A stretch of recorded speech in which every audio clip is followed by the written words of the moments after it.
Drīkst runāt? Man sanāk? Labi. Tā, labdien! Šodien jau trešo reizi no manas puses, un paldies, ka jūs visi atnācāt šeit piedalīties mūsu paneļdiskusijā, kura mums liekas ļoti svarīga, ļoti sarežģīta tēma, ne politiska, bet gan ētiski sarežģīta.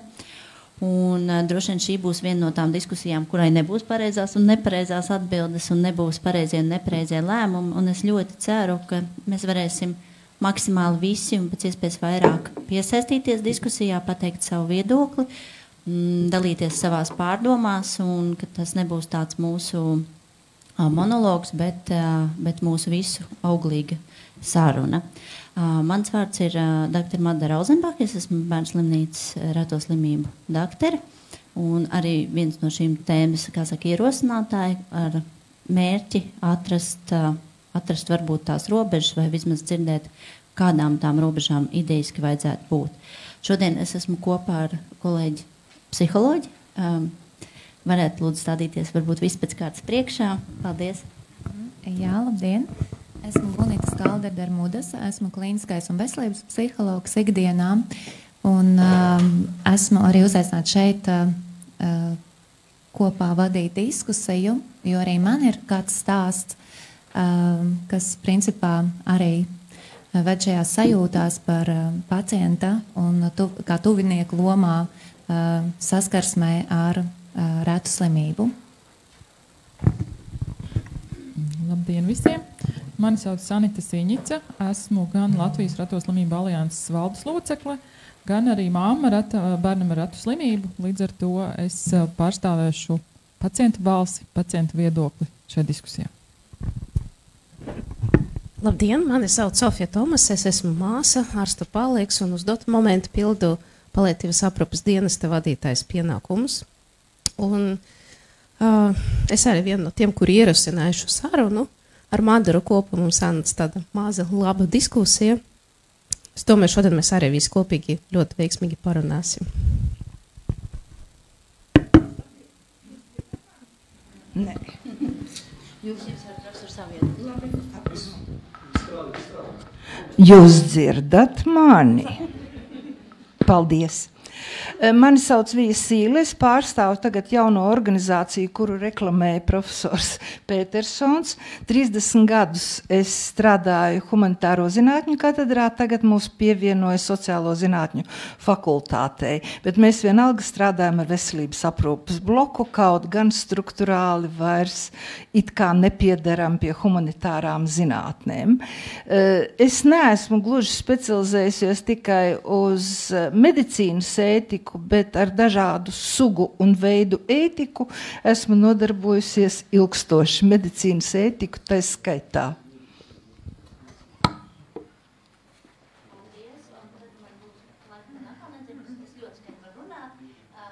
Mums būtu lūgums profesorai varbūt teikt kāds ievadvārdus, lai ievirzītu mūsu sarunu tādā, kā lai saka, nedaudz arī tādā strukturētā gultnē. Jā, paldies. Pirmkārt, es gribētu pateikt paldies Madarai Rauzenbachai par uzaicinājumu piedalīties šajā diskusijā, jo ētikas speciālistus aicina reti, tāpēc es jūtu zināmu garīgu tuvību reto slimību pārstāvjiem, jo ētikas speciālisti parasti nesaka neko labu. Un pat tad, kad viņus uzaicina, viņi vienmēr atrod problēmas, kuras vēl nav atrisinātas, kuras vēl jārisina, un vispār turpmāk jādomā vēl vairāk nekā iepriekš. Tieši tāpēc man likās ļoti nozīmīgi, ka šī fóruma ietvaros mēs tiešām runāsim par problēmām, nevelti tāpēc diskusijas nosaukumā ir jautājuma zīme. Bet atšifrējumā es teiktu, ka ja es ņemu tikai šo medicīnas ētikas rakursu, jeb fokusu, jeb sauciet, kā to gribat, reto slimību gadījumā no ētikas viedokļa mēs runājam par attiecībām.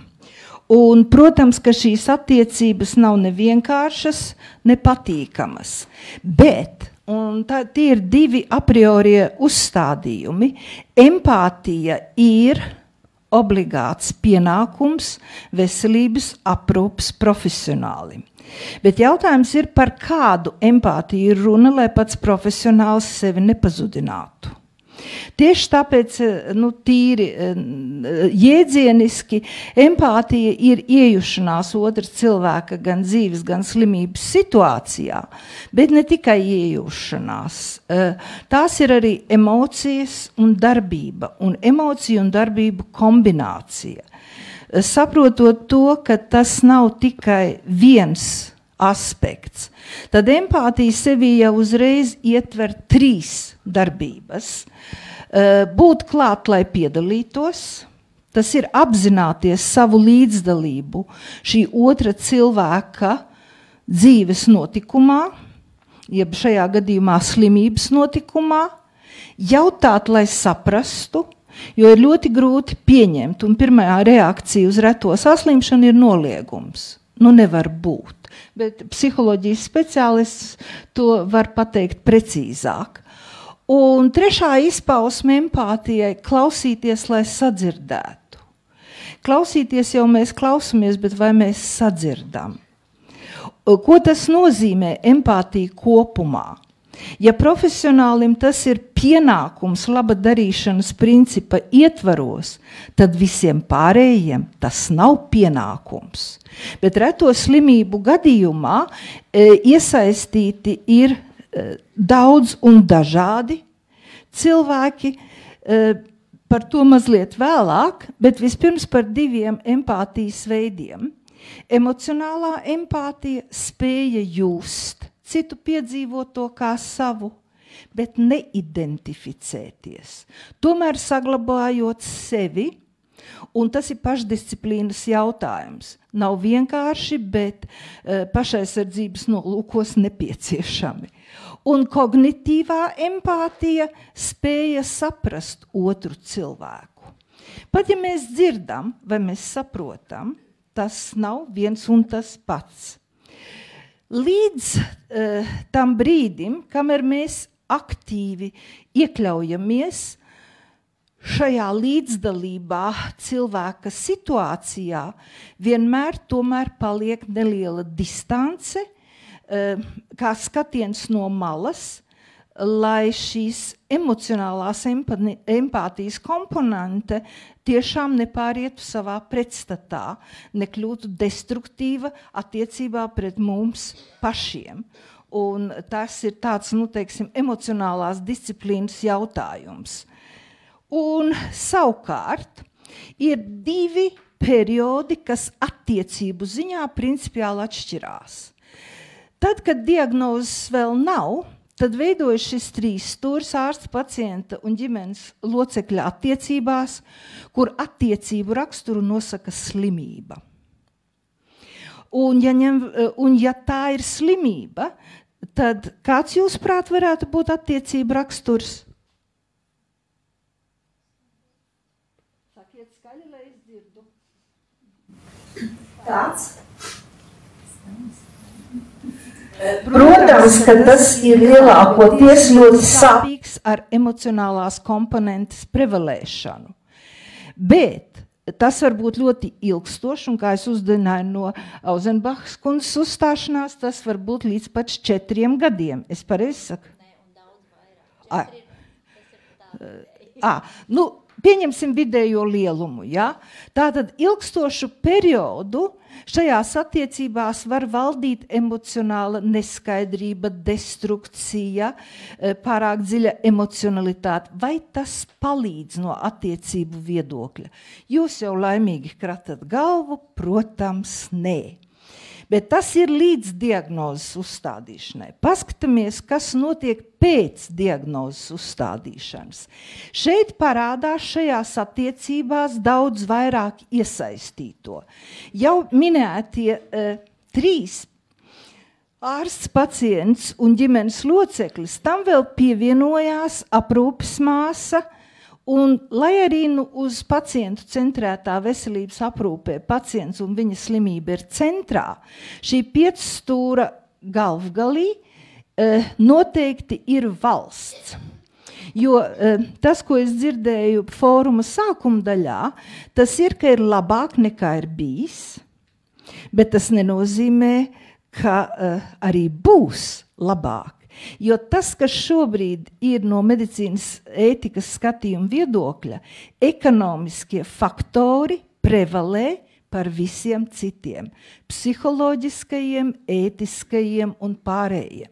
Tāpat šajā 5 stūrī, lai arī mēs ļoti gribam palīdzēt pacientam, valstī ir prioritāte, un no tā, kāda būs valsts politika, tur es redzēju, ir plāni skaistie, tā ir gaišā nākotne. Plāni ir plāni, realitāte ir cita, un par to mēs šodien runāsim. Es gribu uzsvērt, ka no valsts ir ļoti daudz atkarīgs, un pat pārāk daudz atkarīgs, lai šis 5 stūris no attiecību viedokļa veiksmīgi funkcionētu. Bet kas tiek sagaidīts no veselības aprūpes profesionāļa? Pilnīgi cits empātijas veids, un to arī sauc speciālā vārdā darbīgā empātija. Jā, tā ir emocionāla iesaistīšanās, jā, tā ir kognitīva izpratne, bet tā ir darbība, ko var izteikt ļoti vienkāršā teikumā. Es saprotu, kas ar tevi notiek, jūtu tev līdzi, un darīšu visu iespējamo, lai tev palīdzētu. Paldies, tas no manas puses pagaidām viss.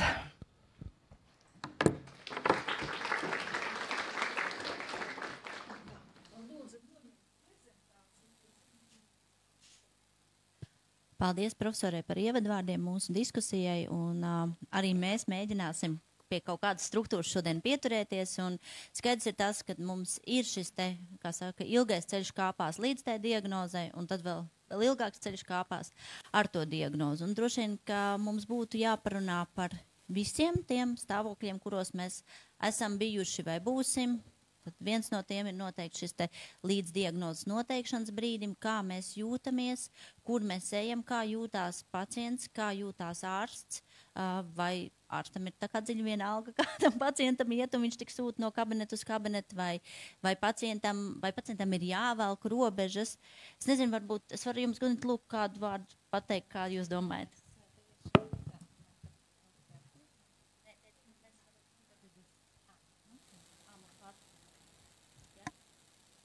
Var dzirdēt. Paldies.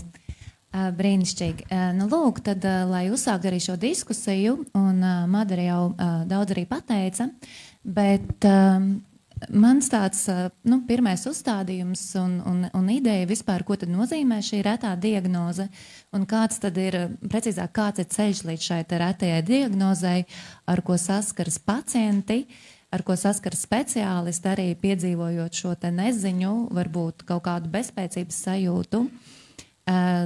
Kā jau zināms, protams, šis ceļš var būt pavisam īsts, kad diagnoze tiek uzstādīta pavisam vienkārši pēc konkrētām asins analīzēm vai attiecīgiem izmeklējumiem, un pavisam vienkārši un ātri skaidrs, kas tad notiek ar bērnu vai pieaugušo, bet pavisam citādi ir tad, ja šis ceļš ir garš, sarežģīts, mēneši, gadi, vairāki gadi, un mani bažīja šeit 4 gadi, bet doktora Madara saka, 4 gadi ir labi. Man šķita, ka tas ir ļoti daudz, jo 4 gadi saistās ar manu stāstu, bet šoreiz ne par to. Jautājums ir par šīm emocijām, iespējams, ko piedzīvo pacients, ejot no viena kabineta uz otru, meklējot savu veselības problēmu cēloni, patiesībā mēģinot saglābt un uzturēt savu veselību. Un, protams, tas neizdodas vienreiz, 2 reizes, iespējams, pacients arī saņem nevajadzīgu ārstēšanu, nevajadzīgus izmeklējumus, iespējams, arī lieto nevajadzīgus medikamentus. Manuprāt, tie visi momenti ir patiešām reāli un piedzīvoti. Un tad dažādu apstākļu vadīts, viņš tomēr nonāk tajā īstajā kabinetā, kur tad arī ārsts pasaka, jā, diagnoze ir zināma, šie simptomi atbilst tādai un tādai diagnozē, tā ir reta, bet tā ir zināma, un tad jau, protams, tā ķēdīte aiziet pēc vadlīnijām vai mākslinieckām iestrādēm, kā nu kuram paveicas ar pieejamu ārstēšanu. Un tad, lai uzsāktu šo diskusiju, es aicinātu padalīties ar kādu stāstu, ar jūsu pieredzi par šo posmu līdz diagnozei. Tā kā mēs daram šo mikrofonu? Uzumā mums nedzird. Es tikai vienu maziņu piebildīti. Tas, ka es teicu, ka 4 ir labi, nu tas tā vienkārši notiek. Tas nav mērķis. Jā, mērķis ir pusgads, bet vienkārši tā laika posms ir ļoti dažāds. Jā, lūdzu, varbūt kāds no mums būtu gatavs padalīties ar savu viedokli par ceļu uz diagnozes. Kādi ir ierobežojumi ar mikrofonu? Mēs varam staigāt un dot... Labi. Pirmajam visgrūtāk, un mums nav nekāda apbalvojuma, kurš pirmais sāks runāt, tā kā kādam ir jānes tas upurs, lai atdzīvinātu mūsu. Tiešām aicinu uz diskusiju, un, manuprāt, tiešām šāda stāsta ir.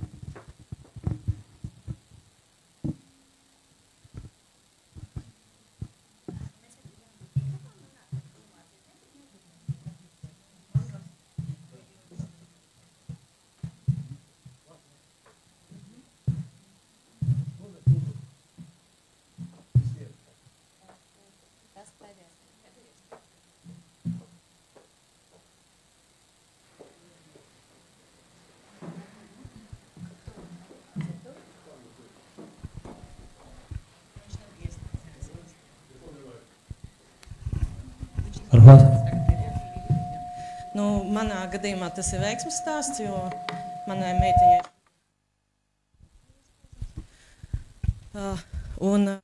mēs diagnozi dabūjām pagājušo vasaru, tas ir pusgadu atpakaļ, viņai 3,5 tad bija. Mums jāsaka paldies liels mūsu neirologam Dīriha kungam, jo viņš mūs nozīmē uzreiz uz to ģenētiku, jo saprata, ka tur tās nav manas mammas iedomas, ka man bērns nestaigā un nerunā. Un, tā bija ģenētiska anomālija, reta slimība. Pēc diagnozes noteikšanas mums ģenētiķis pateica, ka 14 cilvēki visā pasaulē ar tādu jaunu sindromu, HATS tas saucās. Bet es asociācijā esmu redzējusi, ka pa pasauli ap 200 varētu būt šobrīd tādu jau diagnosticētu. Bija grūti to pieņemt, ka tev ved no viena doktora uz otru doktoru un meklē, tā kā adatu siena kaudzē, un tu citreiz izēji no tās bērnu klīniskās slimnīcas tā kā pazudis un liekas, tu neesi atradis nekādu atbildi, un tu esi vēl joprojām procesā un nezini, ar ko tas viss beigsies, un tas bija tāds, wow, atbildi ir, vieglāk no tā nepalika, bet vismaz mēs vairs neko nemeklējam papildus, mēs zinām, ar ko tas ir saistīts, ar kādām grūtībām tas ir saistīts, un meklējam, teiksim, labākos risinājumus rehabilitācijā un aprūpē ikdienā un pielāgojam to vidi viņam, tam bērnam, lai būtu ērti, bet visgrūtākais, laikam, jā, tas bija tas, ka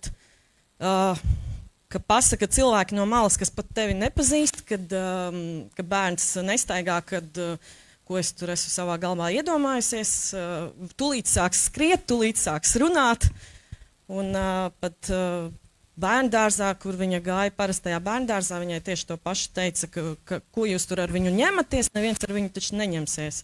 Un ļoti liels darbs ir no ģimenes puses, lai vispār panāktu kaut kādus apstākļus, lai tam bērnam ir ērti un labi. Paldies vēlreiz ģenētiķiem un neirologam, tur bija cepuri. Paldies par jūsu pieredzi, bet man radās tāds jautājums, klausoties jūs. Jums vairāk cilvēki teica, nu, mamīt, nu, tā kā apstājieties, nu, būs labi, ok, atnāciet pēc dažiem gadiem. Tad, kad jūs ar to sastapāties, vai jūs likāt sev kaut kādas robežas, vai jūs domājat, nu, labi, aiziešu vēl pie šitā neirologa, bet ja šitas teiks, ka ok, nu, tad es vairāk neiešu. Vai bija jau galvā iezīmējies kaut kāds tāds, nu, es iešu, līdz, nezinu, līdz pasaules malai un tagad mēģināšu kaut kādu atrast to, vai likās, nē, nu, ja 3 teica, nu, šitas 4, tas ir viss. Kādas ir tās jūsu robežas tajā?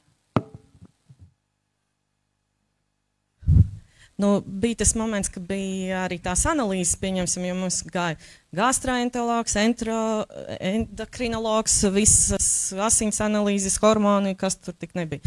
Un, teiksim, no standarts, pieņemsim, no tā paša endokrinologa ir, tur vismaz kaut kādas 6-7 analīzes, kas skaitās tā kā standarts, tā kā mašīnām, kā viņi man salīdzināja, tehniskais stāvoklis, ja? Daļu mēs no viņām vienkārši izslēdzām ārā jau tādā kā sajūtu līmenī, jo tu redzi, ka virziens nav galīgi uz to pusi, kā liek kaut ko darīt. Bet principā to risinājumu, caur asins analīzēm mēs dabujām. Un interesantākais bija tas, kad ģenētiķi bija paņēmuši to analīzes uz tiem 3 mēnešiem uz Somiju, atnāca atbilde, un beigās bija tā, ka pat jau likās, ka mēs esam jau nonākuši pēc diagnozes, un es pati, principā, ģenētiķim saku, ka tas nevar būt, jo iepriekšējās asins analīzes neatbilst tam, ko viņi, saka. Un tikai caur šo mēs ņēmām un taisījām vēlreiz šo diagnozes pārbaudi jau citā aminoskābju spektrā, vai kā viņš tur, es tagad nemācēšu precīzi pateikt. Un tad ar to otro ģenētisko sūtīšanu atkal nākamie 3 mēneši, tad mēs tikām pie tās diagnozes. Bet, es saku, man tiešām paveicās, ka tā ātri tas notikās. Būtībā jau manā dzīvē nekas baigi nav mainījies, kopš diagnoze ir vai nav. Es tāpat redzu, ka man bērns nesteigā un nerunā, un ka ar viņu jānodarbojas fizioterapeitam, ergoterapeitam, audiologopēdam un tam līdzīgi. Tikai tas, kad vienkārši es negaidu no tā bērna vairāk nekā viņš spēja, tas ir tas, kas man palīdzēja diagnozē. Es varu salīdzināt ar citu bērnu vecāku pieredzi un citu bērnu stāstiem, ko es redzu, teiksim, asociācijā. Kādi ir gadījumi. Arī tas, kad uz nākotni skatos savādāk. Bet vai es ietu līdz galam? Ietu, noteikti ietu, kamēr neatrastu. Es pat vēl nebiju zinājis diagnozes, jau pagājušā gada reto slimību konferencē piedalījos, jo man jau likās, ka kaut kas nav. Man likās, varbūt caur šo prizmu es varbūt kaut ko uzdzirdēšu, un man norezinēs kaut kur vajag dziļāk kaut ko citā virzienā paskatīties. Bet, jā, tā ir. Kad mammas un tēti ir gatavi cīnīties līdz galam, lai cik reizes viņiem teiktu, ka viss ir labi un jāgaida. Varbūt kāds cits, varbūt kāds no pieaugušajiem var dalīties ar savu pieredzi, kāds ir bijis šis ceļš un kur ir bijušas šīs te robežas. Varbūt mums ir kāds arī online, kas var, kā mums tur ir to tehnisko. Ir kāda rociņa?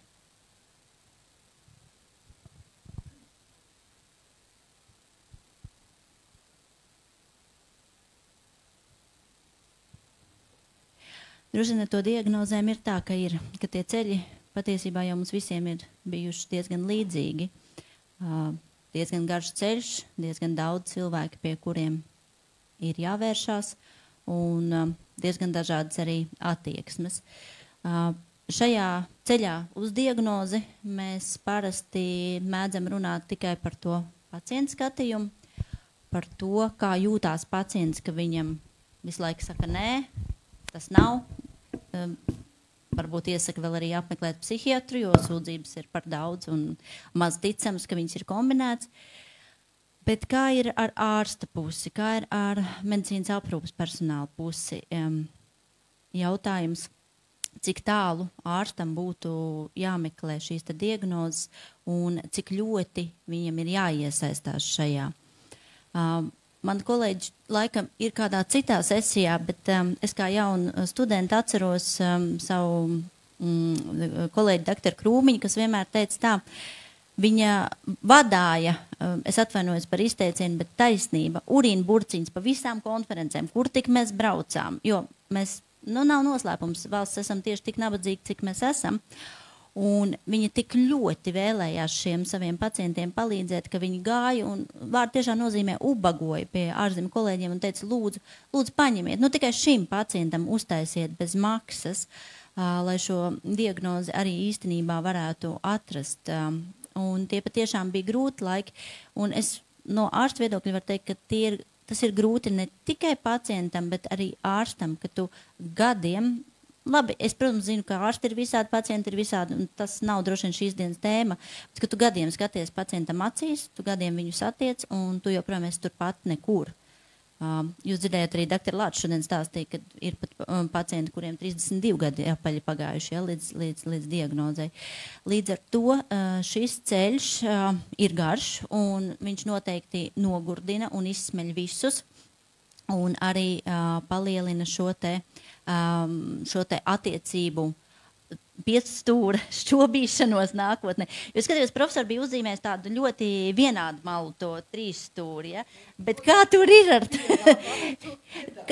ar tām malām tajā ģeometriskajā figūrā? Tur jau šajā ģeometriskajā figūrā tiešām nav tik viss skaisti kā figūrā, mainās. Un lielā mērā tad, kad ir diagnoze, vislielākās izmaiņas, es nezinu, es neesmu saskārusies ar praksi, bet man liekas, ir ārsta un pacienta attiecībās. Un es jums pateikšu, kāpēc man tā liekas. Jo ārsts līdz tam ir bijis, tā varētu teikt, kopā ar pacientu risinājuma meklētājs. Bet tagad, kad šis risinājums ir nosaukts vārdā, proti diagnoze un, kā es saprotu, orfa kods klāt, tad ir jāmainās šīm attiecībām. Bet tas nevienmēr praksē notiek. Kāpēc? Uz to es nemācīšu atbildēt, jo pie noteiktas attiecību vēstures un pie noteiktas, kā jūs redzējāt, empātijas, kas tagad, kura pārsvarā bija kognitīva un emocionāla, ir tagad iestājusies darbīgā empātija. Un to ir ļoti grūti praksē realizēt, manuprāt, ārstam, bet es neesmu ārsts. Līdz ar to man liekas, ka izdegšanas draudi un viss pārējais emocionālais iestājas ārstam varbūtīgi lielākā mērā pēc diagnozes nekā pirms diagnozes, bet varbūt, ka es rūkti maldos. Palabojiet.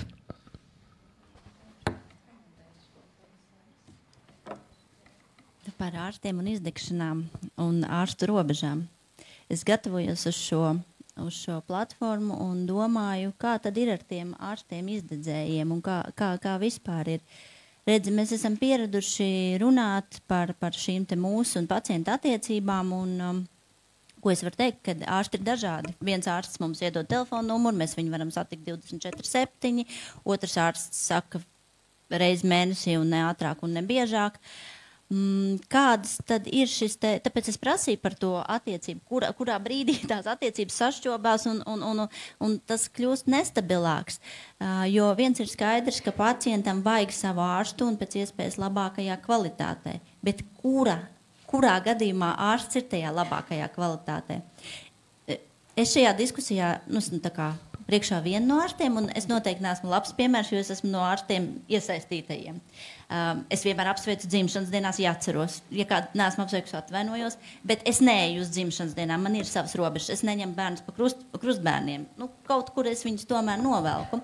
Bet tad es domāju par to, vai tas ārsts, kurš it kā dod visu tam pacientam, vai tas ir tikai ceļš uz izdegšanu, vai arī tas ir otrādāk, ka tam ārstam pašam to vajag, tā kā ārstam būt tam tā kā labajam, tam sasniedzamajam.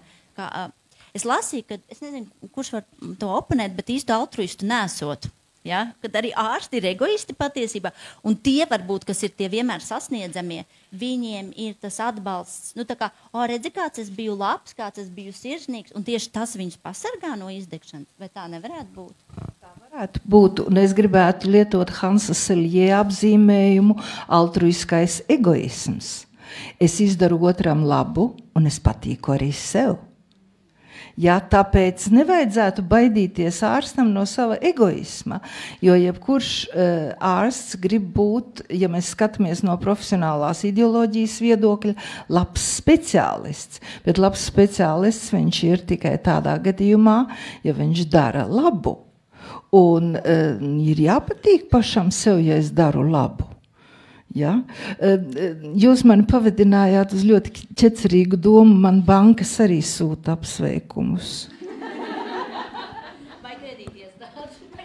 Kredītas iestādēm es neesmu aizmirsta nevienu sekundi, es atvainojos. Papildināt šo, varbūt, nu, teiksim, ja kāds ir psihoterapijas speciālists, tad noteikti ir zināms šie te procesi vispār, kas notiek miedarbībā ar pacientu, ar ārstu, un par to vairs nerunā tikai psihoterapijā, bet arī vispār visās šajās te ārstniecību personu attiecībās ar pacientiem, par šiem procesiem, kas ir transference un kontransference, kas patiesībā kaut kādā veidā pirmajā variantā triggerē šos te, nu, iespējams daļai apslēptus vai zināmus momentus mūsos, un notiek kaut kādā brīdī šī loma mainās, kad ārsts grib ieņemt tādu visas pasaules glābēja lomu, un šī robeža ir, nu, tāda varbūt vienā brīdī nenosakām, bet tas ir tas, Madara, par ko jūs runājat, principā, kad, nu, visas pasaules glābēji mēs nevaram būt, un tas vairs nepalīdz, ja runājam arī no etiskā aspekta.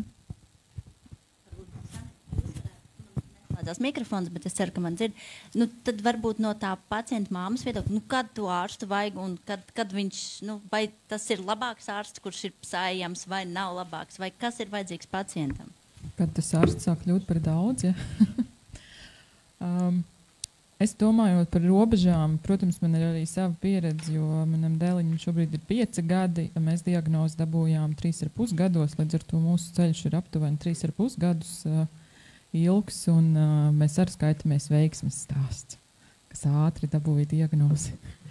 Bet to sāpīgo momentu, protams, kad ir bijis daudz, un ja šobrīd skatos atpakaļ ar tādām nu, konstruktīvu skatījumu, kas ir bijis un ko mēs esam piedzīvojuši, kam mēs esam gājuši cauri, tad domājot par ārstu robežām, es varētu teikt, ka man ir ļoti palīdzējuši un ir bijuši tie brīži, un varbūt kaut kur nav bijis, un tad ir bijuši tie sāpīgie punkti, kad līdz tai diagnozes meklēšanai nu, nepietiks ar tām 20 minūtēm standarta vizīti. Līdz ar to es teiktu, ka tā ir tā vieta, kur droši vien ir jāpavalk tā robeža lielāka, plašāka, jābūt elastīgai, jo tā pozitīvā situācija, ko es esmu piedzīvojusi, kad manam dēliņam bija ļoti, ļoti slikti, un mēs bijām slimnīcā un nevarēja neko atrast, tad bija viens tāds moments, kad pie mums atnāca daktere, un viņa vienkārši stāvēja un skatījās šo bērnu. Jo mēs sapratām, ka es esmu arī uzdevusi visus iespējamos muļķīgos jautājumus, mēs tur esam jau kādas 2 nedēļas, nu nekas nepalīdz no visu, ko mēs esam mēģinājuši, un tad tas, kas palīdzēja, bija vienkārši viņa stāvēja, skatījās, padomāja. Es to nosauku par novērošanas metodi. Jo viens ir, kad mēs diskutējam un runājam, bet ir kaut kāds brīdis, kad vienkārši klusumā iespējams ir jāpastāv, jāpavēr, nu kas ar to cilvēku notiek, vienkārši stāv un uz viņu skaties. Un viņi atrada šo risinājumu, teica, varbūt pamēģinam šo, un tas bija tas, kas mums palīdzēja, un to situāciju drusciņi uzlaboja. Līdz ar to tas, kas ir varbūt tajā brīdī tā robeža ir jāpavalk tajā, kad ir jāvelta vairāk laiks, jāpadomā ārpus visām iespējamām standarta robežām, ko vēl varētu darīt. Un, protams, ka šajā stadijā pacientam ir ļoti svarīgi, lai viņš tiek uzklausīts un saņem atbildes uz visiem vismuļķīgākajiem jautājumiem iespējams. Jo tajā brīdī, kad mēs nezinām, tad to jautājumu ir daudz. Un pacientam ir jābūt droši vien drosmīgam viņus uzdot, bet konstruktīvi uzdot, nevis varbūt pārmest vai tagad, nodot ārstu rokās, jūs taču esat ārsti, tagad ņemiet un izārstējiet, diemžēl mēs neviens neesam dievs, kurš spēja izdarīt jebko.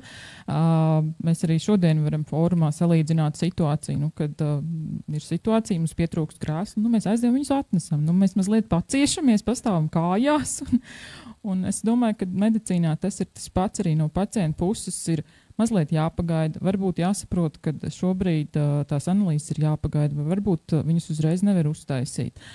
Un tā ir tā elastīgā robeža, kad viņu vajag pavilkt, un tad ir kaut kāds brīdis, kad, manuprāt, ir jāvelk atpakaļ, jo es esmu arī gana daudz ārstiem, tad, kad dabūju diagnozi vai, teiksim, ej ārā no kabineta jautājus, bet ja man radīsies vēl papildus jautājumi, kurus var viņus uzdot, kā es varu, kur? Un tas nenozīmē, ka ārstam man ir jāiedod savs privātais telefons, un es viņam tagad zvanīšu sestdienas vakarā.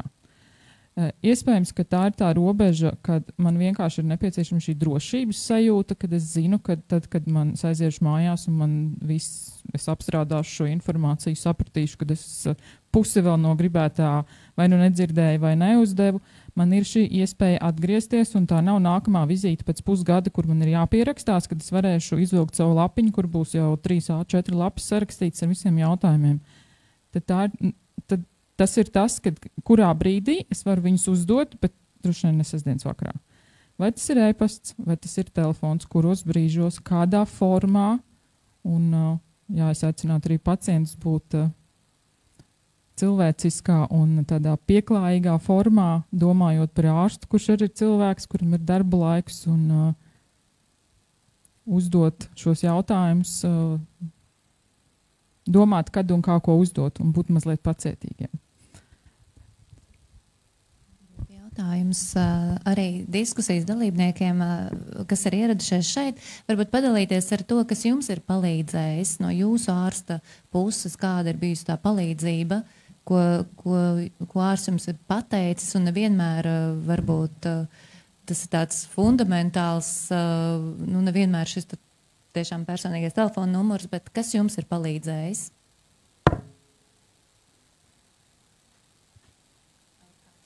Izteikties.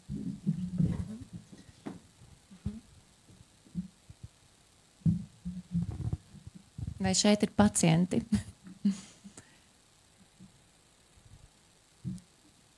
Tad atgriežoties pie speciālistiem, jā, tad...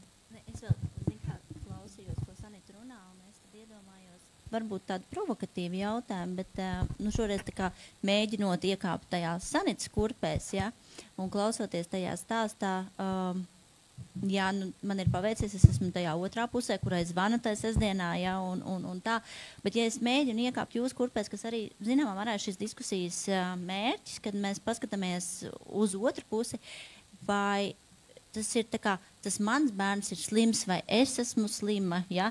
Un vai, ko tas nozīmē, ka ārstam priekš manis nav laika, un vai tas ir godīgi, tā kā, ka viņš 4 aizver savas durvis, un es palieku viena, vai, tā. Tas man liekas arī, kā, jūs sakat, jā, mums ir jābūt, tā kā jums ir pienākums pret ārstu, jums ir jābūt pieklājīgai, jums ir jāsaka labdien un paldies uz redzēšanos. Jā, es kā ārsts, protams, to sagaidu, un tas ir ļoti patīkami, kad arī tā, bet vai tā ir jābūt, vai jūs esat kādam tā kā parādā pieklājību, tas... Es domāju, ka šeit ir komunikācijas jautājums, jo tajā brīdī, kad pacienta kabinetā, ņemsim kaut vai to mirkli, kad mēs uzzinām reto diagnozi, tie, kuri ir vai vecāki vai paši pacienti, mēs visiem ir skaidrs, ka tas ir šokējošs brīdis, un visticamāk, kad 99,9% mēs vienkārši nedzirdam un nesaprotam visu, ko tālāk ārsts stāsta.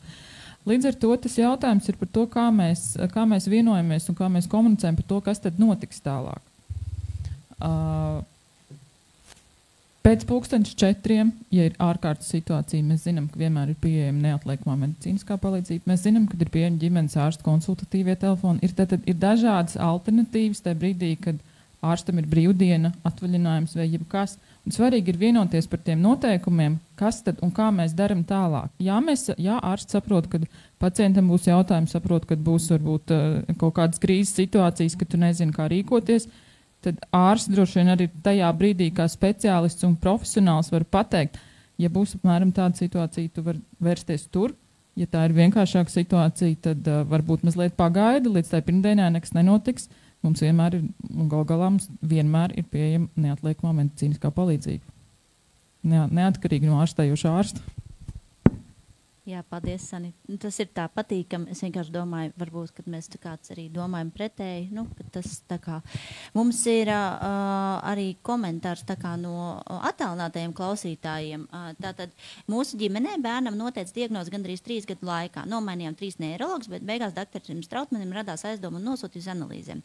Man šķiet, ka analīžu dārdzība attur ārstus testēt tālāk. Toreiz uz katru gēnu izmaksas bija 1000 eiro un bija jāpārbauda vismaz 6 varianti. Dēļ tā lielā spriedzē un neziņā nodzīvojam gandrīz 3 gadus. Un šis komentārs man atsauc atkal atmiņā to piecstūru, kurā mēs visi tā kā esam, un tās ir attiecības ar valsti. Ja? Tātad par to, vai ārsts, nu tā kā, vai ārstu var atturēt dārdzība.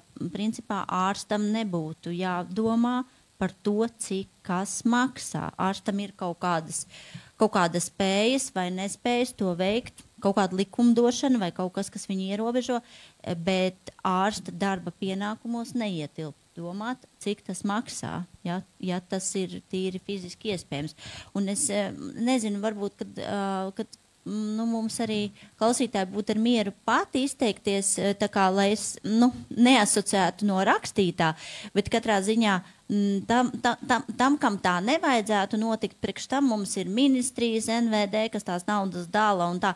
Man nevajadzētu rakstīt, tur gan būtu jābūt robežai, ja? Man nevajadzētu rakstīt vai nerakstīt zāles, tāpēc, ka viņas ir dārgas vai lētas, man nevajadzētu nozīmēt izmeklējumu, tāpēc, ka viņš ir dārgs vai lēts, man vajadzētu darīt tā, kā ir labi pacientam. Un šis, gan ir tas brīdis, kad es sajūtos, ka šeit ir pareizā atbilde. Es teicu, ka šot nebūs pareizās atbildes, bet šī, man liekas, ir tomēr pareizā atbilde. Ārsts nav likumdevējs, ārsts nav finanšu dalītājs, un ja manam pacientam vajag, tad mums to vajag.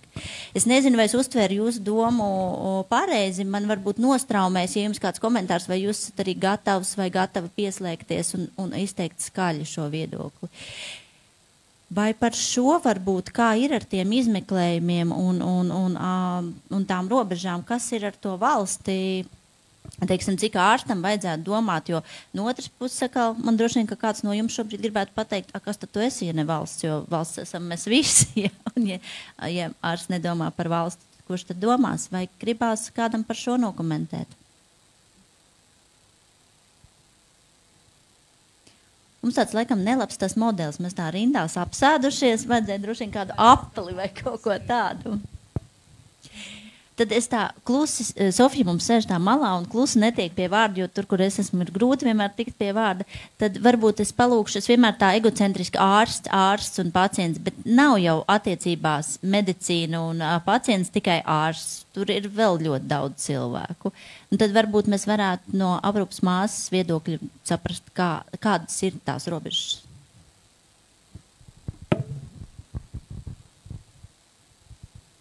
Es droši vien pateikšu, ka es arī esmu no tiem personām, kuri ļoti iesaistās pacienta aprūpe, un pat dažreiz, man liekas, pa daudz. Un tajā momentā es vienmēr domāju, kad man noliktu robežu, ja? Kad man pateikt pacientam, ka stop, šis viss man ir brīvdiena, es nerunāšu tagad par to jau 105 reizi. Ja?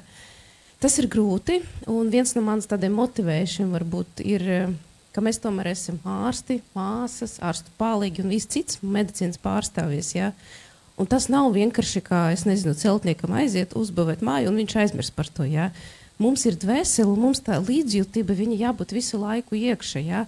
Ārstam pret pacientu, viņš nevar darīt savu darbu bez tādas prāta un sirds kustības. Tas ir līdzjūtība, viņa jābūt vienkārši uzreiz, pa defaultu, viņam jābūt priekšā, jā, kad viņš iestājas universitāte vai koledža, vai viņš mācās. Un, man liekas, tas ir misija, tas ir dzīves jēga. Es nevaru 4 aiztaisīt durvis un aizmirst pie pacientu. Arī izstāstīšu tagad, es te sēdēju kluseņu, bet manas domas bija pilnīgi mana dienesta, jo braucot uz šeini, piezvanīja pacients un teica, Sofija, es gribu jūs redzēt, tieši jūs gribu redzēt. Es saku, piedošana, bet es nevaru šodien būt pie jums.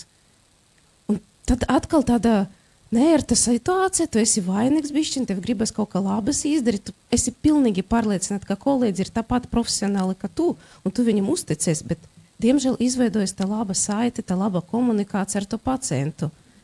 Kāpēc ar vienu izveidojas, ar otru neizveidojas? Mēs visi esam dažādi, ja?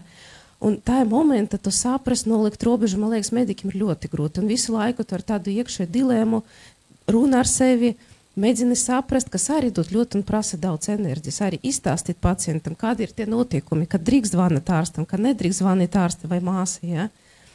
Nu, man liekas, tas arī ir tāds diskutējums jautājums, varbūt kolēģi no zāles arī var padalīties ar savu pieredzi, kā jums ir ar tom robežam nolikšanas.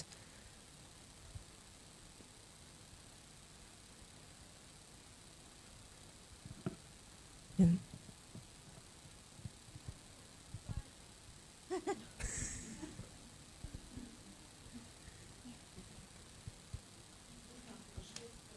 Nedrīkst vēl izmantot iespēju.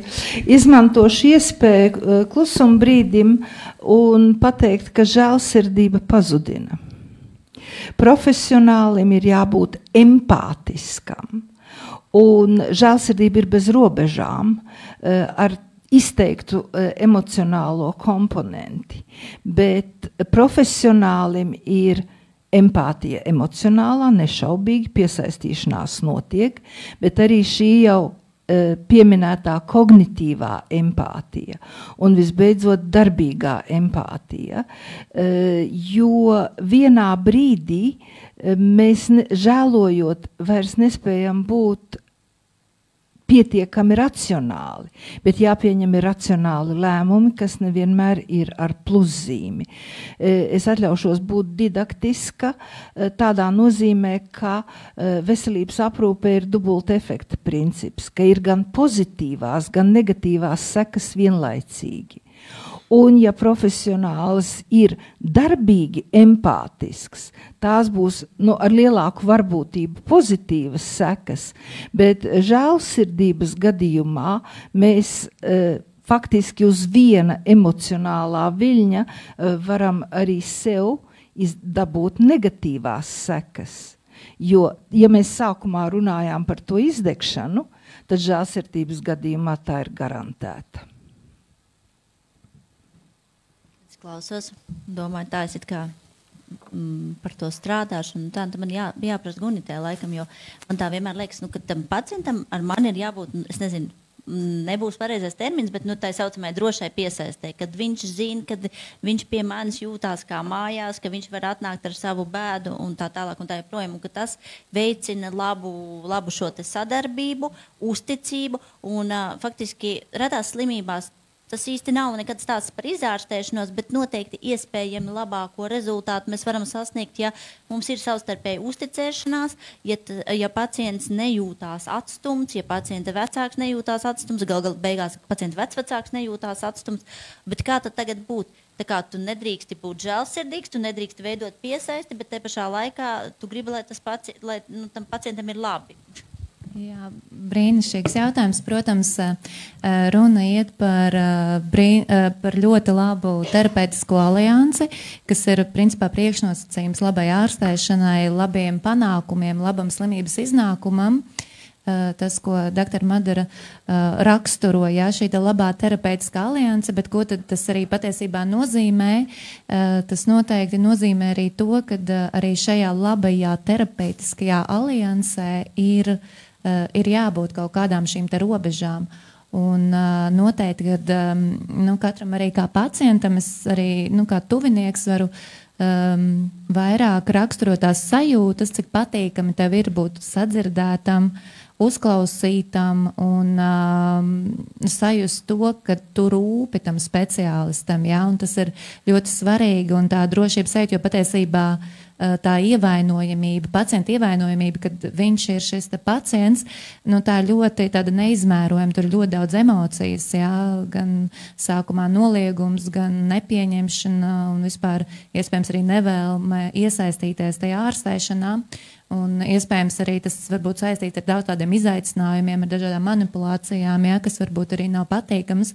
Un tad tā drošības sajūta ļoti palīdz, jā, kad mana dakterīte man to iesaka un es to darīšu un tas viss būs labi, bet noteikti šeit par robežām runājot ir jāizvērtē katram savi resursi un es domāju, ka šeit nav tā pareizā vai nepareizā atbilde. Tas ir pirmkārt atkarīgs no katra speciālista iekšējiem resursiem, otrkārt no tādas psihohigienas, ko mēs kā speciālisti varam uzturēt un arī izvērtēt, kad ir nepieciešams, kad ir par daudz, ko darīt ar tām emocijām, jā, cik daudz mēs par to domājam, ko tas nozīmē man izejot ārpus darba vietas, cik daudz mana brīvā laika vai laika, ko es pavadu ar savu ģimeni, man aizņem domājot par pacientiem, kur stāsti ir sarežģīti. Tā kā es domāju, šis ir tāds jautājums, kuram tiešām nav pareizā un nepareizā atbilde.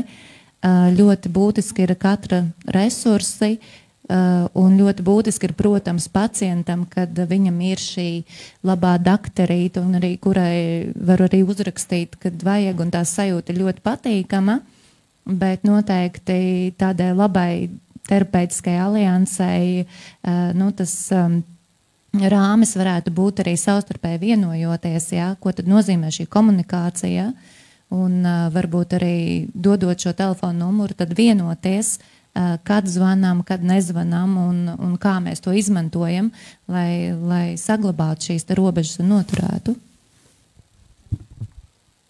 Jā, domājot par šo, man likās tāds, principā, ja mēs ņemam arī, varam salīdzināt ar citām dzīves jomām vai citām profesijām, ja tuvojas izdegšana, tad kāds ir viens no variantiem ir deleģēt no sevis nost. Un arī caur savu piemēru es varētu teikt, ka es mācos atšķirt, kuram ārstam vai speciālistam man ir jājautā, jo ārsts ir gan psihologs, gan ģenētiķis, gan ģimenes ārsts. Līdz ar to, man liekas, no pacienta puses arī ir svarīgi neuzkraut to visu tam vienam ārstam par to, ka tu nevari strādāt un aprūpēt, un varbūt tev tur trūkst kaut kādas aprūpas lietas vai sociālā sistēma valstī nav kārtībā. Ārstam dalam, kāda ir medicīniskā informācija, mēs runājam par to, un arī varbūt, ja jūt, kad šim pacientam ir vajadzīgs, nezinu, vai nu tad izrunāties ar psihologu tās emocijas, vai varbūt ir kaut kāda atbalsta grupa, vai ir lietas, ko es runāju ar citiem vecākiem, ir lietas, ko es runāju ar ārstu speciālistu tieši par medicīnu. Man liekas, tā deleģēšana varētu būt tas atslēgas vārds abām pusēm, kad visiem būs vieglāk, jo mēs neliksim visus vienā maisā. Paldies, Sanita, par viedokli. Un man ir čatā jautājums, kurš nedaudz varētu pamainīt arī mūsu sarunas rakursu. Tātad, vai emocionālās iesaistes noskaidrošanu mēs nepārspīlējam par kompetenci nozīmēm? Un šis ir ļoti labs jautājums. Paldies. Tad es mēģinu to iztūkot apmēram tā, kāda jēga, ka tu esi ārkārtīgi emocionāli iesaistīts, ja tu īstenībā esi nepārāk gudrs ārsts. Tā es to nolasu. Es nezinu, kā rakstītājs bija domājis. Un rakstītāja valodā ir tā sliktā ziņa, ka katrs nolas tā, kā viņš grib nolasīt. Un tad es atvainojos kādam, ja es nolasu ar nepareizo intonāciju, bet mans nolasījās tā, ja.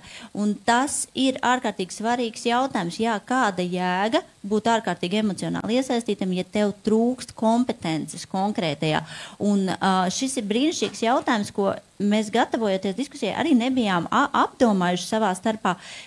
Tātad, kāda ir šī te mūsu konsultācijas sniegšanas jēga, ja tā kompetence nav. Ja? Tātad, ja tev trūks šīs zināšanas un retās slimībās, būsim atklāti, ļoti bieži trūks šīs zināšanas. Nevis tāpēc, ka tu kā ārsts esi nevīžīgs vai negribi izglītoties, bet tāpēc, ka tu nevari izglītoties.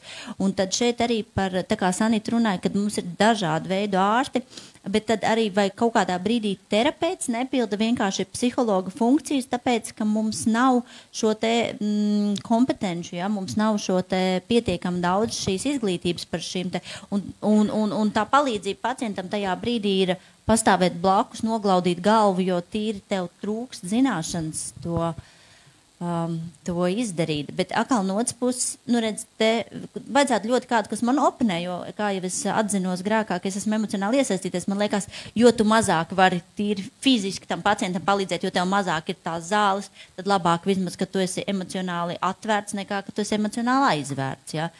Es saprotu un zinu, ka ir tādi pacienti, kam ļoti kaitina šie te, emocionālie ārsti, kam vajag tā.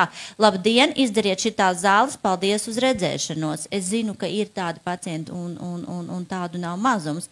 Mūsu vidū varbūt ir kāds tāds, kam tieši šis te ir modelis vispieņemākais. Ļoti korekts, strukturēts, bez liekām emocijām, bez liekām komunikācijām, tāda veida. Un es arī zinu to, ka daudziem cilvēkiem šis strukturētais režīms palīdz, kā to pieklājīgi teikt, savākties. Ja? Ja es zinu, ka man līdz tam un tam mēnesim ir bērnam jādod tādas un tādas putras, lai gan viņam viņas negaršo, tad tas ir mans vienīgais pareizais ceļš, lai viņš nepieņemtos svarā, kas konkrētās diagnozes gadījumā var novest pie aptaukošanās, kas var novest līdz nāvei. Ja? Un savukārt, ja mēs sakam, vai piezvaniet man katreiz, kad jūs gribat dot konfektīti, tas atkal noved pie kaut kā neizdevušās. Man gribās šeit pateikt par to, kā psihologam, ne ārstam, ienāca prātā tāds moments par ierobežojumiem. Ja? Manuprāt, varētu būt papildinošs komentārs, ja šis speciālists ir emocionāls ļoti, tad būtu laba kombinācija, ka viņš spētu izvērtēt savus ierobežojumus. Un, ja es domāju par to periodu, ko nozīmē meklēt šo reto diagnozi, tad jau notiek tā kā iešana no viena speciālista pie otra nemitīgi, un tad vismaz varbūt tas varētu palīdzēt un dot pienesumu, ja tas emocionāli iesaistītais vismaz saprot, ka viņš šeit nevar palīdzēt, bet viņš vismaz aizsūta pie kāda, kas varētu palīdzēt. Tā ir. Cerams, galvenais, lai aizsūta. Galvenais, lai mēs nonākam pie rezultāta. Bija vēl viens komentārs par aprūpas māsām, un to es pāradresēšu tad Sofijai. Kā māsām ar psihoterapeitu palīdzību, vai viņas savā darbā redz tik daudz šausminošu, kas var notrunāt cilvēku, likt viņam slēpties aiz cinismu vairoga? Kā ir ar psiholoģisko palīdzību?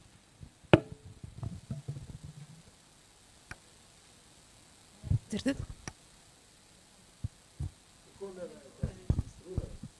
Ir dzirdams, ja? Droši vien, ka vajadzētu, jā, un viena no tādām es arī aizdomājos par Madru jautājumu par to, ja tu neesi empatiski un tu neesi profesionāls, ok, un kad tu vari palīdzēt pacientam, tu paliki cinisks. Tu paliki cinisks, un tajā momentā tu mēģina kaut kā sevi aizsargāt, tā kā profesionāli, jā. Tāds ir viens variants, un dēļ tā arī, man liekas, ļoti bieži mēs saskaramies varbūt mūsu auditorija, kas ir ļoti raudoša, protams, ka mēs esam ļoti cīnīski, mēs esam neempatiski, jo mums gan trūkst empātis, gan arī mums trūkst kompetences, tā diemžēl ir. Un kā sevi pasargāt, es domāju, vajag izglītots pirmkārt, un ja tu jūties kompetents, profesionāls, ja tev ir daudz zināšanas, man liekas, tā empātija arī parādās vienu momentu, jo tas ir viena no sastāvdaļām, kas atspoguļo mūs kā profesionālus. Un, protams, mūsu slimnīca, piemēram, mums ir piedāvāti individuālas psiholoģiskas palīdzības, jā, un es cik atceros, tas sākas visu Covid laiku, un tad tik tagad zinu, tas ir ļoti pieprasīts pakalpojums arī. Nu, tāds viens veids. Viens jautājums, kam mēs neesam vēl pieskārušies, diezgan daudz laika veltīts mediķiem un viņu iesaistē, bet tad ir tā otra puse, atkal jau jāsaka pacientu virzienā. Tātad brīžiem pacients uzskata, ka viņam pašam ir jākļūst par visu, no A līdz Z, sākot ar aprūpas personālu, kas pēc visus tādus zemākos higienas darbiņus un tā, līdz beidzot ar ārstu, jo es taču esmu viens ar savu slimību, man ir jādara viss, man ir jāzina, kādi nosūtījumi man ir vajadzīgi, kur man rītā jāiet, kas man ir vajadzīgs, lai man būtu labāk. Un atkal man jāvēršās pie Sanitas, kā ir ar tām robežām, cik tad mēs varam uzticēties tiem speciālistiem, kuriem iespējams tiešām trūkst kompetences, jo reto slimību pacientu ir tik, cik ir, un cik tad mums tā mugursoma ir jānes pašiem uz saviem pleciem un jāatcerās, hei, man ir ik gadu jāiet pie endokrinologa vai ik pāris gadus jādara tas vai šis. Šeit arī droši vien ir divējādi, un es kā pacients varētu teikt, ka pacienta mamma teikt, ka es arī mācos un cenšos augt līdzi tam, kad es apzinos, ka man ir ļoti daudz lietas jāiemācās arī medicīniski aprūpējot, un to, ko es droši vien pirms tam nezināju un ko es neesmu gatava darīt, nebiju, bet šobrīd es to daru, tāpēc, ka bērns ir kāds ir. Līdz ar to es teiktu, ka viens variants ir, ja gluži es neģīpstu no asinīm un es to spēju, tad tas ir man vecāku pienākums tomēr mācīties dažādas lietas, kas ir saistītas ar tā bērnu ikdienu vai sevis aprūpi un tādu lietu.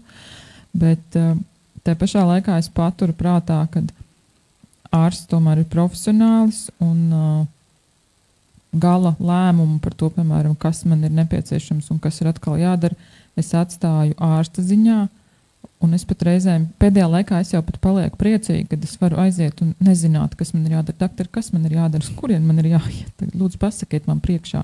Jo man jau tā dzīvē ir tik šausmīgi daudz visa kārtā ikdienas aprūpē, ka patiesībā ir ļoti labi, kad ir kāds strukturēts, konstruktīvi domājušs cilvēks, kurš zina, kurš paskatās, tā tagad mēs darām šito, un es vienkārši sekoju rekomendācijām.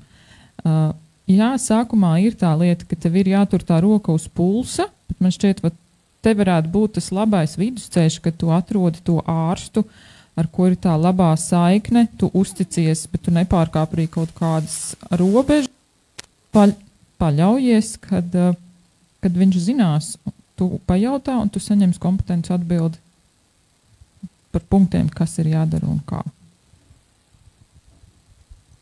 Vai kāds varbūt šo par to pacientu, cik ir jānes pašam pacientam mugursomu, gribētu padalīties ar savu viedokli? Sēdē, klausījos sanitā.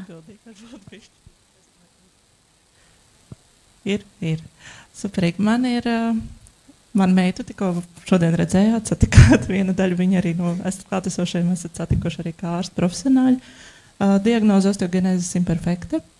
Un mēs, laikam, esam no tā veiksmes stāsta, kad diagnozi principā 2 nedēļu laikā kopš piedzimšanas esam, vismaz ar jautājumzīmes uzstādīti, un pēc tam, protams, ģenetiskā testēšana un viss pārējais.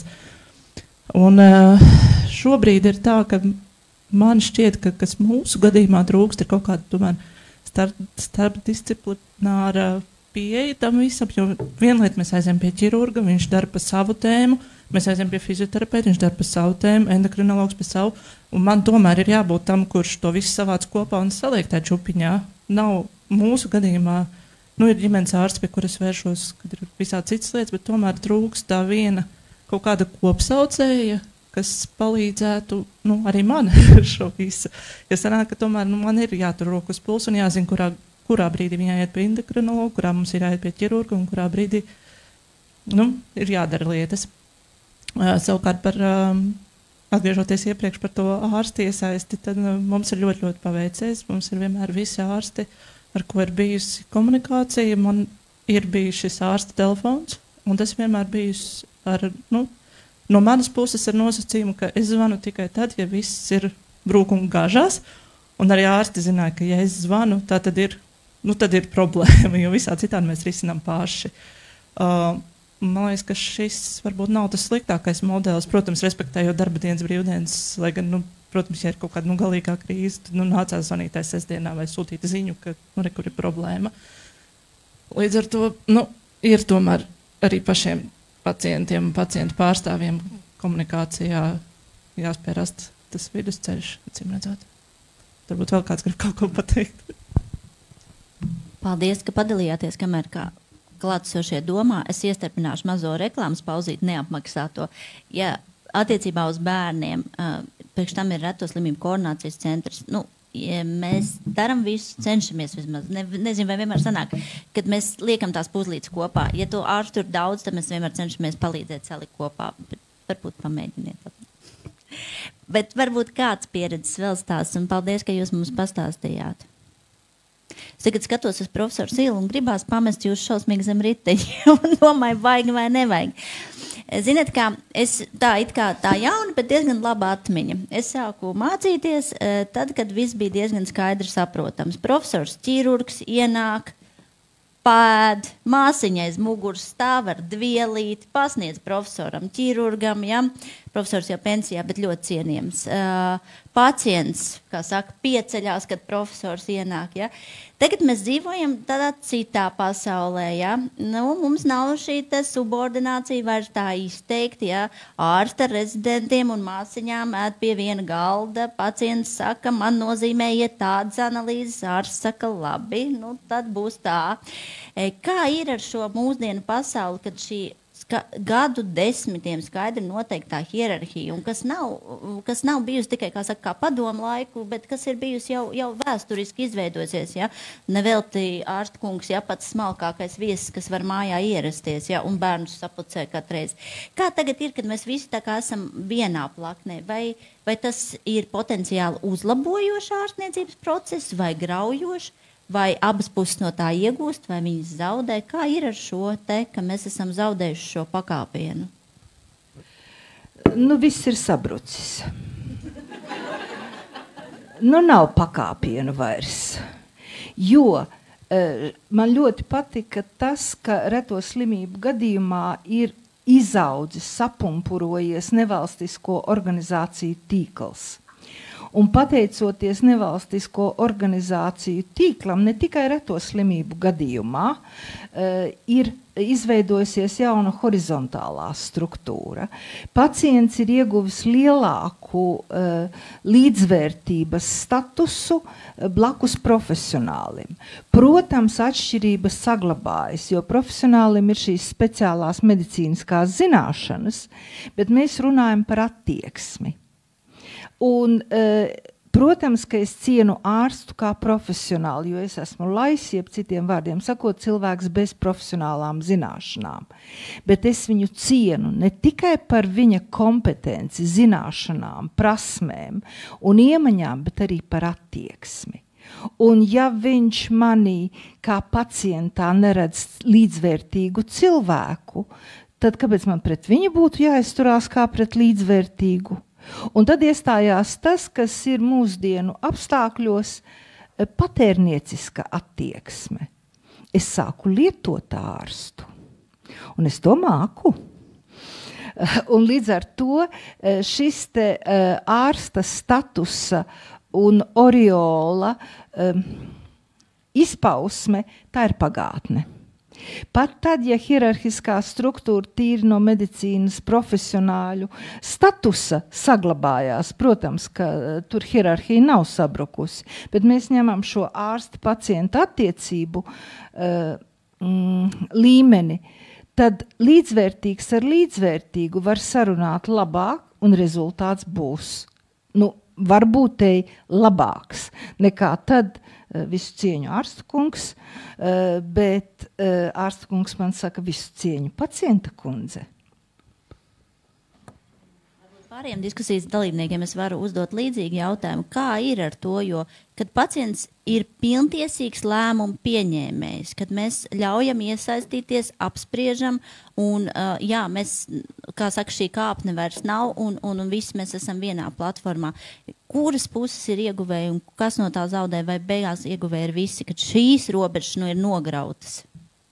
Jā, es varbūt tuvāk tad arī varu paturpināt. Patiesībā šo tēmu es arī esmu apskatījusi kādā citā kontekstā, bet jā, robežas ir nograutas, bet tas viennozīmīgi savā ziņā arī veicina šo terapeitisko aliansi, jā, ja mēs par to runājam.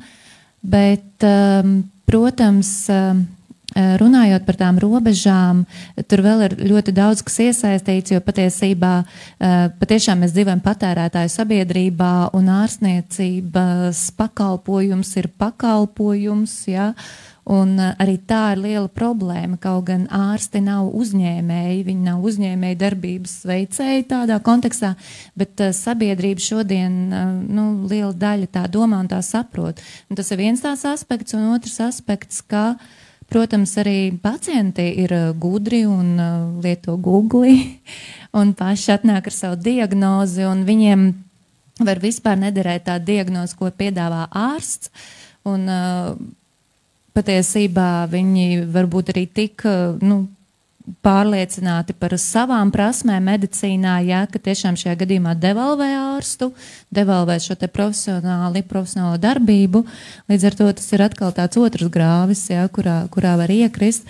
Tāpēc noteikti komunikācija, veiksmīga komunikācija, veidot šo te terapeitisko aliansi, palikt cieņpilniem vienam pret otru un tādā veidā turpināt attiecības. Atgriežoties pie iepriekšējā jautājuma, vai tas, ka ārsts ir autoritāte, un arī profesori to pieminēja, bet vai tā ir necieņa jo profesori teica, es jūs cienīšu, tikai tad jūs man cienīsiet. Tas ir it kā skaidrs, bet ja ārsts ir autoritāte, vai tas nozīmē, ka viņš mazāk ciena savu pacientu? Tas ir attiecību jautājums. Kādas attiecības, manuprāt, vispār veidojas ar šo ārstu? Vai tas ārsts uzreiz kļūst par autoritāti? Vai pacients ir tāds, kurš ārstu saredz kā autoritāti? Viņš varbūt jau ar kāju atspēr durvis kabinetam, atnāk ar savu diagnozi, un viņam ārsts nav autoritāte. Viņam vajag tikai recepti un nosūtījumu un tam līdzīgi. Jā, varbūt vēl kāds var pakomentēt. Varbūt kolēģi diskusijā, varbūt kādam ir tiešām ko piebilst pie šī. Kādi ir pacienti? Viņi saskata jūs kā autoritātes vai? Vai arī otrādāk, vai ārstam ir jābūt, vai mums ir jāpaceļ cepuri ārsta priekšā, vai mums ir jābūt vienādiem?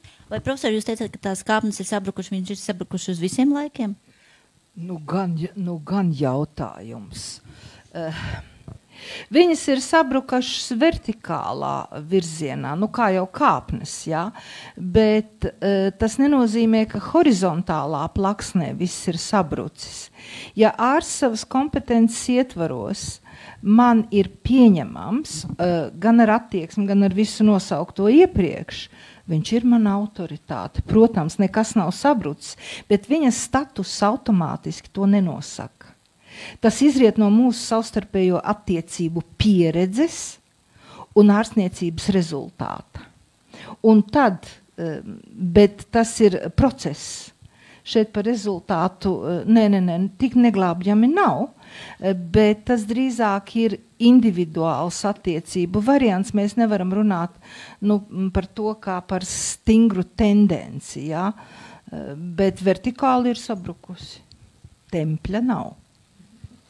Jā, tātad cieņa un tā autoritātes būšana ir jānopelna. Tātad visiem pie tā ir smagi jāstrādā.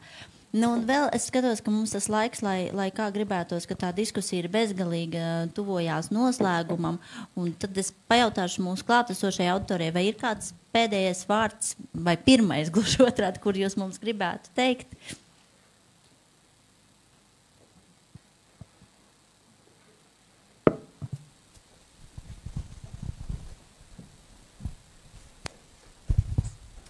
Sveiki, es sapratu, ka viss pieceļās, kad runā, laikam, lai redz. Manam vīram ir esenciālā tripocipēmija, un viņš saskārās ar ļoti briesmīgu attieksmi no ārstiem. Un tā galvenā ideja, ko es gribēju pateikt, ir tas, ka cilvēciskais faktors, manuprāt, jābūt pa priekšu visam. Jo viņš saskārās ar situāciju, kur viņš interesējās par savu slimību, kā viņš var risināt, kādas ir inovācijas, kas viņam ir jādara, kāds viņam var būt blaknes, kas var notikt. Viņš nesaņēma atbildes. Viņš nesaņēma ne pie viena no Latvijas ārstiem atbildes. Mēs devāmies uz Lietuvu, paldies kaimiņiem, kuri nāk pretīm, un tiešām ar attieksmi viņiem nav problēmas. Un tas ir laikam tas būtiskākais, ka šajā brīdī, kad jums nāk un jautā, būt cilvēciskiem, un te neiet runa par to, kad es necienu ārstu, viņš ir strādājis gadiem un mācījies par šo, bet arī atļaut teikt to, ko es dzirdēju, ka es nezinu. Es noskaidrošu par šo, es izglītošos un tev došu atbildi elektroniski vai citādā veidā, bet to attieksme ir ļoti svarīga. Jo ja pirmajā pieredzē ir šāda te attieksme, tad cilvēks, protams, vairāk tālāk nemazām negrib iet un risināt un vērsties pēc palīdzības, kas, protams, ir absurdi, jo rezultāts būs letāls. Tā kā paldies un cenšamies būt komunikabli, atsaucīgi un veidot šo komunikāciju ar pacientiem ļoti cieņpilnā veidā. Paldies! Paldies par viedokli. Es nezinu, kā Gunita teiks, bet, manuprāt, tas, es nezinu, iemācīties laikam ir viens no grūtākajiem, ko teikt, jo tāpēc, ka tas prasa daudz lielāku drosmi nekā mēģināt, kā saka, izveidot kaut kādu atbildi no vispār zināmiem faktiem. Un man liekas, ka tas ļoti laikam atšķir labu un drosmīgu ārstu no ārsta vispārējā, kad atļauties teikt, es nezinu, kā tur ir. Jā, es domāju, ka es nezinu, ir tāds līdzvērtīgs tas, ko es jau teicu par ierobežojumiem. Ja pētniecībā mēs runājam par limitations, tad es domāju, ka katram mums kā speciālistam ir savi ierobežojumi, kas ir ļoti jāņem vērā. Un tas ir ļoti vērtīgi, ja mēs to spējam apzināties, saprast, un ja mēs varam, tiešām vienā variantā izglītoties, papildināt sevi un tādā veidā samazināt savus ierobežojumus vai tiešām lūgt kolēģu atbalstu un tam līdzīgi. Tā kā tas ir, tie ir mūsu ierobežojumi, katram cilvēkam tādi ir, mēs neesam visu vareni. Rita, lūdzu. Jā. Cienījamie diskusijas paneļi, klātesošie un klātesošie, gribētu teikt tādu lietu, paturpinot to tēmu par šīm platformām, vertikālajām un horizontālajām. Jāsaka tā, ka paldies profesori par šo ieskatu, kas veidojās 5 stūris, tad starptautiski tiek iezīmēts, un es domāju, ka arī mums Latvijā par to daudz tiek runāts, kad horizontālā platformā ieskicē komandas darbu, un pacients ir pašā centrā.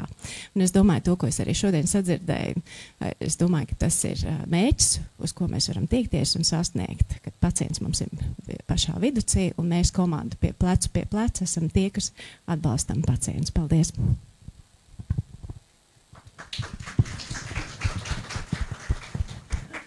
Doktor Bērziņa, lūdzu.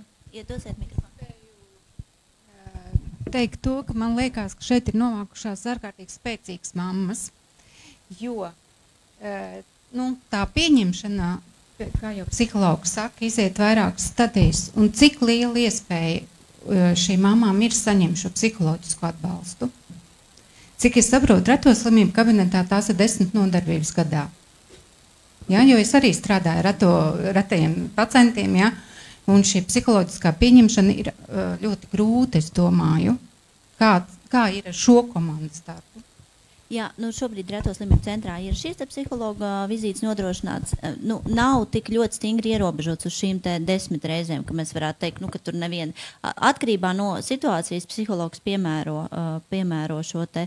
Un Reto slimību centrā ir gaidīti arī ne tikai bērni, bet arī pieaugušie ar retām slimībām, kuriem psihologi, un kas ir vēl pats svarīgāk, šīs te ģimenes locekļi, ne tikai māma, ne tikai tēdze, bet arī māsa, brālis, oma, ops, kuram tas ir nepieciešams. Jā, droši vien psiholoģijas nodrošināšanā vienmēr var vairāk, labāk, plašāk, bet ir arī kaut kāds robežs arī tur. Tik es saprotu, arī tur nedrīkst izplūst bezgalībā, jo tad tas nesasniedz vairs savu mērķi. Bet grūtāk droši vien šobrīd esam mēģinājuši piemēroties arī internetā konsultēt, bet tiem, kas strādā ārpus Rīgas, laikam tā psihologa konsultācija tet vienmēr ir tāda drusciņa veiksmīgāka. Tā kā paldies par jautājumu. Ceram, ka tā psihologa nodrošināšana kļūs arvien plašāk pieejama. Varbūt, kad es skatos, mums tā kā laikam jāsāk, diemžēl, nopaļoties, es varētu lūgt no viena gala, varbūt kāda viena atziņa ir iespiedusies pēc šodienas, ko gribās pateikt visiem. Gribu bišķi vēl par to psihologu paturpināt. Jā, es teikšu, ka mums nereklamēšu mūsu dienestu, jo šodien mēs runājam par retam saslimšanu, bet tomēr mūsu paliatīva dienesta ir neierobežota skaits mūsu pacients, mūsu ģimenem piedāvāts psihologa atbalsta. Un, zināt, atsaucība nav liela. Un viņa cik mēs paši esam gatavi iet pie psihologa, ja? Un ja ir pacientam krīze, viņam ir vienmēr primāri būs ārsts māsa, kuras sniegs to skaidri un palīdzēs. Ja? Tā kā es domāju, mums vēl sabiedrība diemžēl jāaug līdz tam, lai mēs tā brīvi justamies un ejam pie psihologa. Un, man liekas, viena no svarīgākām lietām, ko mums šodien vajadzētu atcerēties, ja? Ka mēs esam kopā visi, lai palīdzētu tam pacientam. Un arī ir atbildība gan no pacients puses, gan arī no medicīnas darbiniekiem tā atbildība. Paldies, es paturpināšu Sofijas teikto. Manas bērniņš un mēs ģimene esam paliatīvā dienesta paspārnē, un es iespējams varu atbildēt uz to, kāpēc tik ļoti netiek izmantots. Priekš manis tā drošības sajūta, kad es zinu, ka 24/7 man ir pieejams šis telefona numurs un es varu šo atbalstu saņemt. Varbūt ir tas, kas man palīdz, man pat nevienmēr ir jāzvana. Bet tā ir tā drošības sajūta, kas man ir ļoti, ļoti svarīga un kas man ceļā ir bijusi ļoti palīdzoša. Un noslēguma vārdi, šie atslēgas vārdi jau tika pieminēti, bet es gribētu teikt, ka saglabājam cilvēcību un cieņu komunikācijā, un manuprāt, tad arī daudzas no šīm negatīvajām diskusijas lietām pašas par sevi atkritīs. Jā, paturpinot Sanits teikto, tad, protams, mani vārdi arī bija cilvēcība, cieņa un savstarpējā komunikācija, kas ir vispār atslēgas vārdi. Arī, protams, profesionālajā multidisciplinārajā komandā, par ko mēs runājam, ir sevišķi šobrīd, uz ko arī virzāmies uz pacienta centrētu medicīnu. Un, jā, komandā ir arī klīniskie psihologi, medmāsas un pārējie speciālisti. Tā kā tas ir tāds noteikti vēl darbs un ceļš uz to, bet tādi noslēguma vārdi un vēlējums tad visiem arī izturību šajā ceļā, cīņā ar retām slimībām, jo šis ceļš ir viennozīmīgi sarežģīts, nav vienkāršs un katrs arī ir unikāls. Tā kā izturību tiem, kuri ir iesaistīti un kuri cīnās, lai uzlabotu dzīves kvalitāti pacientiem, lai uzlabotu dzīvildzi un saglabātu veselību iespējami labu. Jā, paldies, ir grūti jau 4. būt, profesorai būs vēl grūtāk tos noslēguma vārdus teikt, bet ko es teikšu, laikam es esmu sapratusi, kad ir dažas, varbūt nesapratusi gluži, bet tad ir svarīgi laikam, lai mums ir skaidri noteikumi, lai visas iesaistītās puses zina, kur mēs esam un kā tad mēs savā starpā komunicējam, lai pacients nav dusmīgs, ka viņam neceļ, savukārt ārsts nav dusmīgs, ka viņam zvana. Un godīgums pāri pa visam.